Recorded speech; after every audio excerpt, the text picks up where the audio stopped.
So I was born and pretty much raised where the Middle Passage began. A lot of people don't know that the Middle Passage actually began in 1509 when the first enslaved Africans were taken to the Dominican Republic to work on the sugarcane plantations.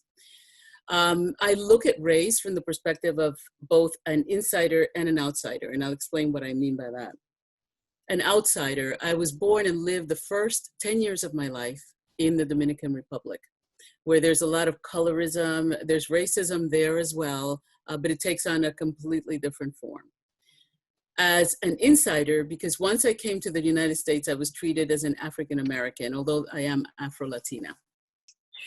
I am an artist, and I was trained as an artist, and I live as an artist. I see the world through the eyes of the artist. And so as an artist, I see things a little bit differently sometimes than how other folks see it. And it served me really well in helping me to understand race and racism. I'm a musician. I was trained to play the vocal cords. I wanted to be an opera singer. I was probably the only 11-year-old in the country who can sing the entire score of Cia della Memoir in Italian by the time I was 11 years old. I'm a sound therapist. I used to teach sound therapy. One of my fondest memories was teaching sound therapy in a geodesic dome in the middle of the mountains in Urbino, Italy. I'm a Reiki master and teacher. All of my children are Reiki trained. I used to teach meditation, and I still practice meditation. It's really important to me in order for me to self-care and stay sane given the toxicity of this work.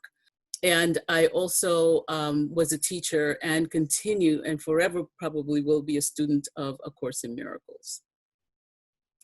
I got my calling when I was 14 years old, the day that Dr. King died. I locked myself in the bathroom to cry.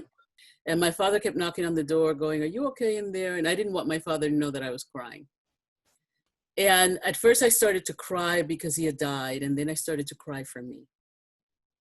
Because what I realized was that I was now living in a country where people got killed for having dark brown skin.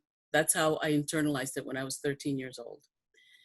And somewhere, somehow, I seem to have heard a voice that said that you are to continue the work. I didn't know what that meant, but I knew that I wasn't going to do that.